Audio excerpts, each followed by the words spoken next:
I'll never forget the weight of that key between my fingers. It was small, cold, but it held 9 years of life compressed into metal, 9 years of tutoring until midnight, renting rooms to noisy students, selling the rings inherited from my mother, all for this moment, opening the door to a simple farmhouse on the outskirts of Evanston and saying, "At last, this is mine." The humid air of the Illinois countryside enveloped me as I crossed the wrought iron gate. The garden still showed scars of neglect, but to me, it was a blank canvas. I walked slowly down the stone pathway, pausing at every detail, like someone reciting from memory a long-awaited poem. The door gave way with a deep creak, and the smell of old wood and fresh paint welcomed me like an embrace. I set down my suitcase and went out to check the mailbox, a routine I'd never had in my rental apartments. When I opened it, I saw a large envelope with my address written impeccably. It didn't surprise me. I thought it was bank papers. But when I turned it over, I read the recipient and felt a chill. Marcus Hawthorne and family. I opened it with trembling hands. It was a confirmation for furniture purchases: sofas, bunk beds, an extendable table, all shipped to my new address, with delivery scheduled for the following week. The document congratulated on the acquisition of the family home and wished years of shared happiness. Why, I stood frozen in the doorway, as if the walls themselves were closing in around me. I pressed the letter to my chest.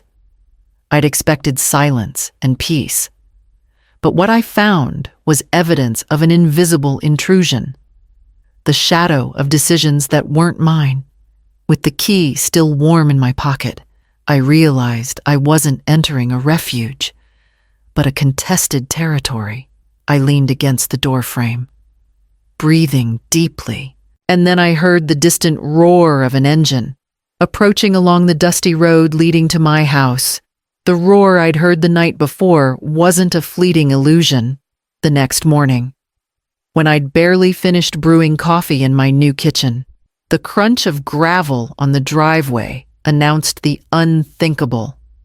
A family SUV followed by a van loaded to the brim. I immediately recognized Marcus's utility vehicle and the gray car that Vanessa used to boast about as her office on wheels. The kids jumped out before the engine even turned off, running through the garden as if it were a public park. Vanessa stepped down in firm heels, her hair pulled into an impeccable bun, and without a greeting uttered the phrase that still hammers in my ears today. "So where are we sleeping then?" She said it like someone claiming a confirmed reservation, not like someone asking for a favor. I stood motionless on the porch, clutching the mug between my hands. Marcus got out behind her, looking weary, unable to meet my gaze. He dragged a huge suitcase, and behind him came 2 more, pushed by the kids as if this were the natural move of their lives. On the other side of the fence, Mr. Harlan, my lifelong neighbor, had stopped his bike to watch the scene. He greeted me with a slight nod of his head, as if wanting to encourage me without getting too involved. I felt a stab of shame, as if my privacy were being exposed right there in the street. Vanessa was already giving orders. "Put that box in the entryway. Marcus, the mattresses can wait in the van." It was clear they weren't coming for a visit. They were coming to settle in. All my sacrifice, the sleepless nights and years of austerity, seemed to dissolve in the face of this brazen invasion. The coffee grew cold between my fingers. I'd imagined this moment as an intimate celebration, a toast with myself, and suddenly it turned into a silent battlefield, but with the same violence. My house, my only conquest, was already being taken without my consent. I breathed deeply, trying to find the voice that had so often been drowned out. I knew that what I said in that instant would mark the fate of everything to come, as I watched them unload boxes with complete naturalness. A pang in my memory took me back to that dinner at my son's house months earlier. We'd gathered the family on a Sunday, like so many times. And I, with shy pride, mentioned that the bank had finally approved my mortgage. That's when Vanessa, with that smile, I never know if it's friendly or defiant, raised her glass and exclaimed, "Finally, the house for everyone." There was laughter, clapping on the table. And Marcus, instead of clarifying, just nodded with an ambiguous gesture. I blushed, thinking it was a clumsy joke, and changed the subject to avoid arguments. Now, seeing how one of the boxes was labeled "Kids' Winter Clothes" in black marker, I understood that phrase had been a warning, not a joke. Vanessa didn't improvise. She always planned months in advance. I decided to go inside the house to catch my breath, on the kitchen counter, next to my cold coffee mug. I found something that chilled my blood, a keychain, with a copy of my own key, still with the tag from the neighborhood hardware store. Vanessa must have left it accidentally in the bustle of organizing the boxes.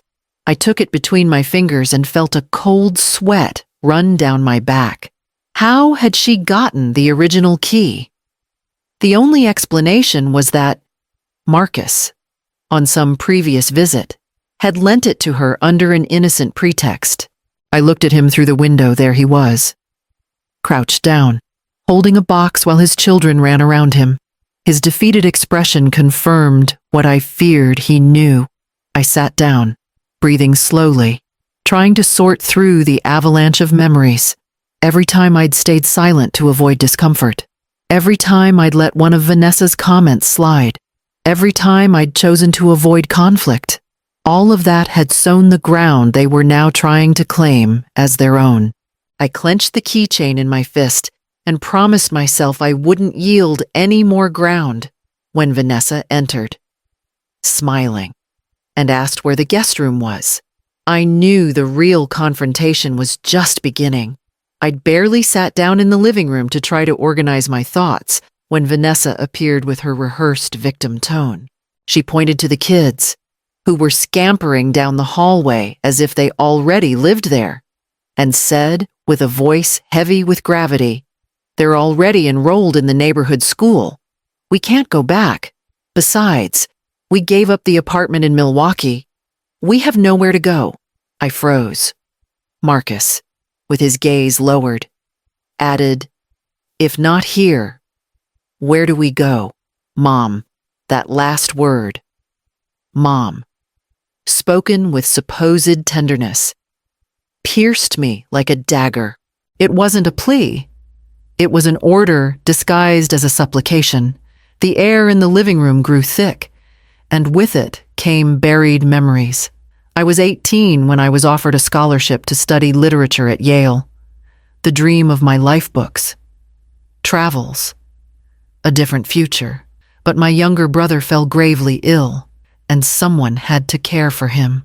My parents worked. My sisters were married. So I, the obedient one, gave it up. I tucked the acceptance letter in a drawer and dedicated myself to cleaning, cooking, and watching over someone else's fever. No one begged me on their knees, but everyone expected it of me. Now, half a century later, the scene repeated itself. Once again, the responsibility fell on me, disguised as moral duty. Once again, they were pushing me to sacrifice my life to sustain others' comfort. I bit my lips, trying not to scream. Vanessa placed a hand on my shoulder, as if consoling me. "Think of the kids. Eleanor, we're doing this for them." That phrase was the last straw.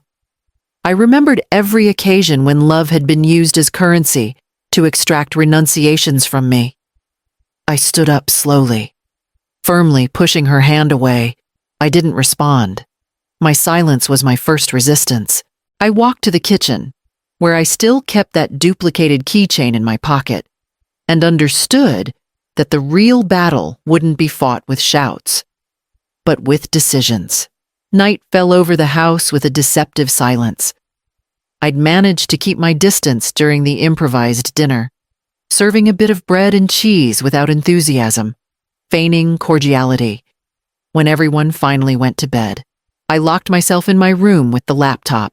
I needed to check my accounts, a habit acquired after so many years of watching every penny. I opened my email, and among advertising messages, one appeared with the bank's logo. At first, I thought it was a routine notice, but when I read the subject, my throat went dry.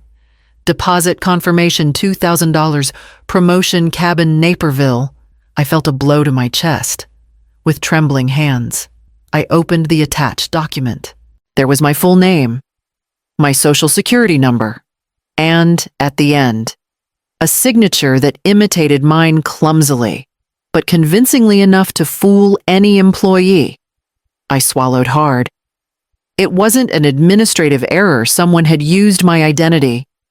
I read the property address twice, a large cabin on the outskirts of Naperville, far beyond my means.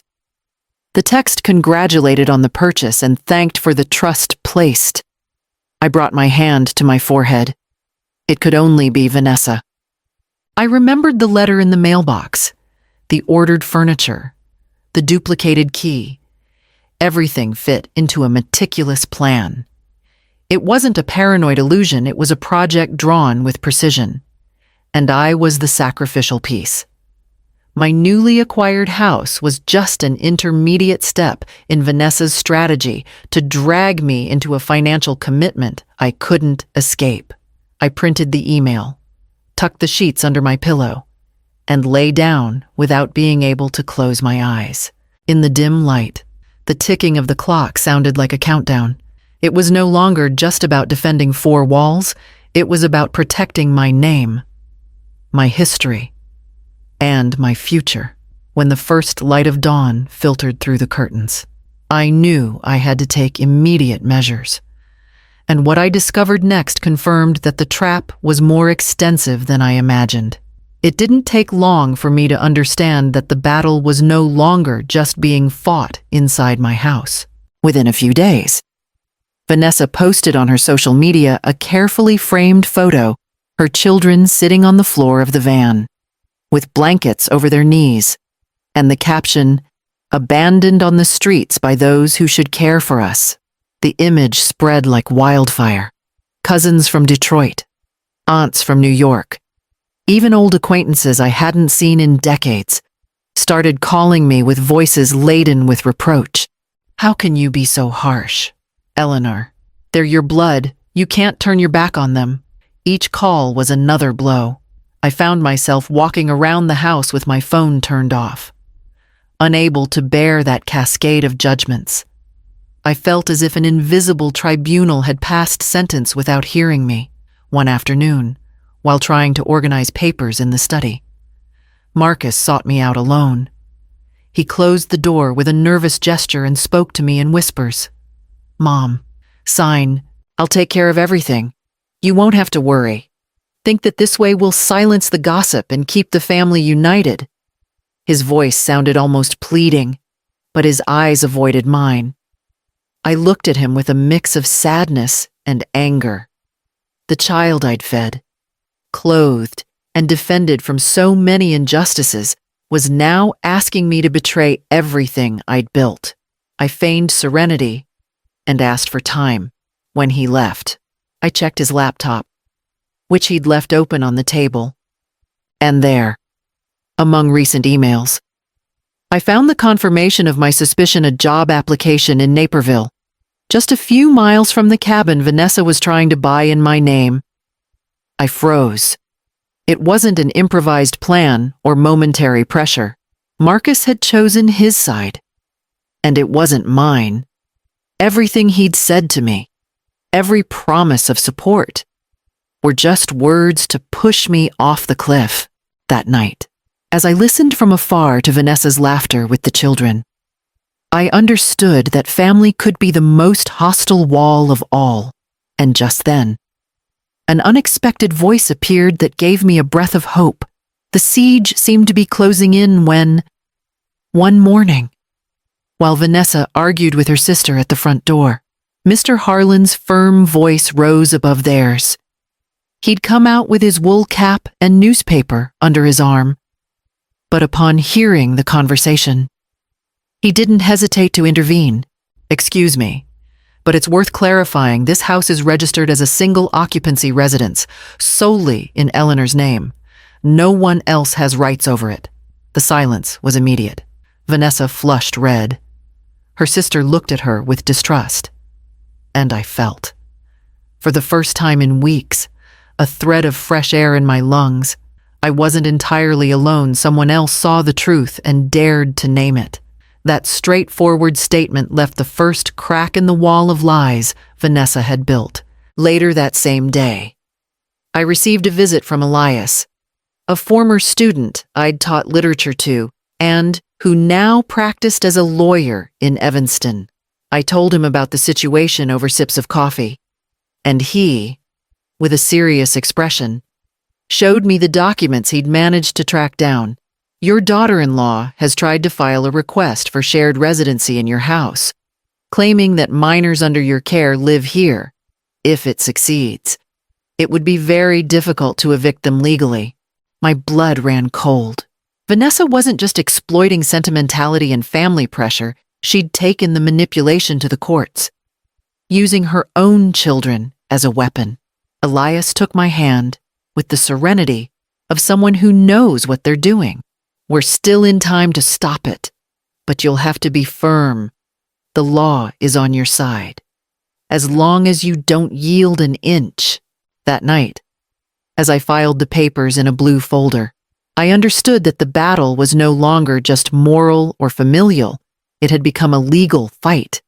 And to resist it, I needed a strategy that no one could anticipate. When Elias finished explaining the risks of that shared residency request, I looked at him calmly and opened the drawer of the sideboard. I took out a sealed envelope I'd kept for weeks. I extended it toward him with a mix of modesty and pride. "Read it," I said. Nothing more. The young lawyer unfolded the sheets and furrowed his brow as he scanned the lines quickly. He raised his gaze, surprised. "You donated a portion of the property to the Women's Foundation of Illinois." I nodded slowly. It wasn't an impulsive gesture. Months before all this erupted, I'd signed the partial donation before a notary, convinced that my house should, one day, serve something greater than my own footsteps. I envisioned workshops, gatherings for women, a refuge for so many like me who had carried silent burdens and renunciations. I conceived it as a cultural and social legacy. Now, that same document stood as a shield. No one can sell or mortgage without the Foundation's authorization, I explained. Not even me. Elias smiled for the first time since he arrived. "It's brilliant.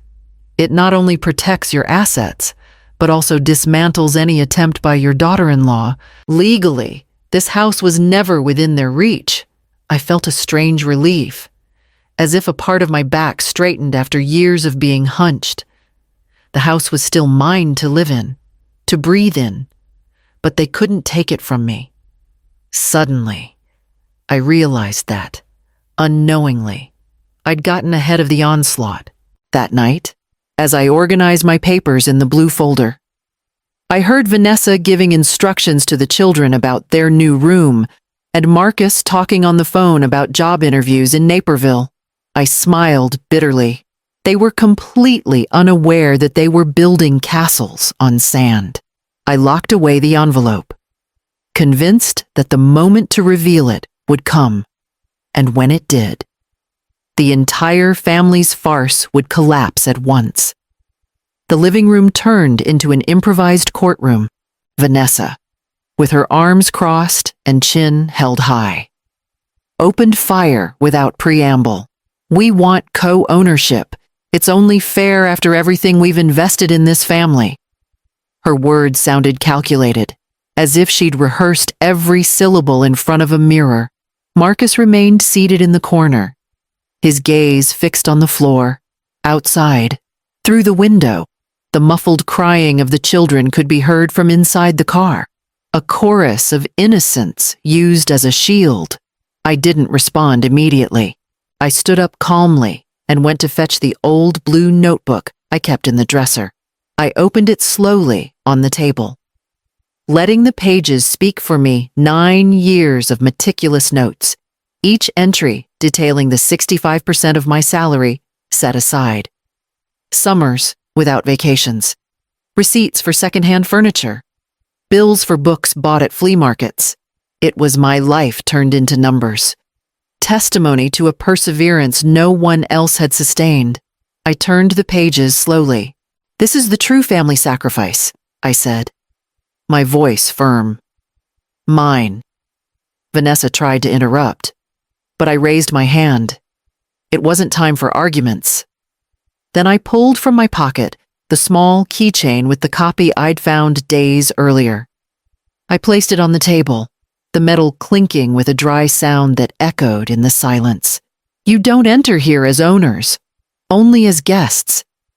And only when I allow it." Vanessa's face tightened. Marcus lifted his gaze for barely a second and then hid again in his silence. The atmosphere was so thick you could cut it with a knife. I gathered my notebook and the duplicated key, put them in the blue folder, and closed it with a metallic click. I felt my statement was made, clear and irreversible. And yet, deep in my chest, I sensed they hadn't shown all their cards yet. The silence after my declaration seemed final. But the crack came from where I least expected it. Vanessa's sister, who had been listening in a corner with her arms crossed, stepped forward and said in a cutting voice, "This isn't the first time. Remember the $5,000 you borrowed in my name? You used Eleanor as an excuse too. You said she had offered it. But it was a lie." Vanessa's face contorted. And for the first time, I saw her without a mask, trapped in her own snares. Marcus looked at her incredulously, as if an entire wall of certainties was crumbling. He stood up, trembling, and said with an unfamiliar firmness, "Enough, Vanessa, no more lies." She responded with shouts, accusations, calculated tears that no longer convinced anyone. The plan, so carefully woven, unraveled in a matter of minutes. I watched the scene with a mix of sadness and relief, aware that the truth was finally prevailing. Months passed. Marcus ended up renting a small apartment in the city, trying to rebuild his life. Vanessa vanished from his circle, taking with her the echo of a failure no one wanted to sustain anymore. The children, oblivious to the adults' battles, started over at another school. I, on the other hand, found a different path. I opened a reading circle in my house for widows and retirees, women who had also carried invisible renunciations. Amid books and conversations, we discovered ourselves alive, still capable of creating. My niece, Selena, from Mexico, organized a parallel group inspired by ours, connecting us through video calls and shared readings. One autumn afternoon, as the sun set behind the rooftops of Evanston and the living room filled with friendly voices, I thought about everything that had happened. I hadn't just reclaimed a house, I'd reclaimed my voice. And what if the true legacy we can leave isn't walls or keys, but the courage to say no when everyone expects a yes?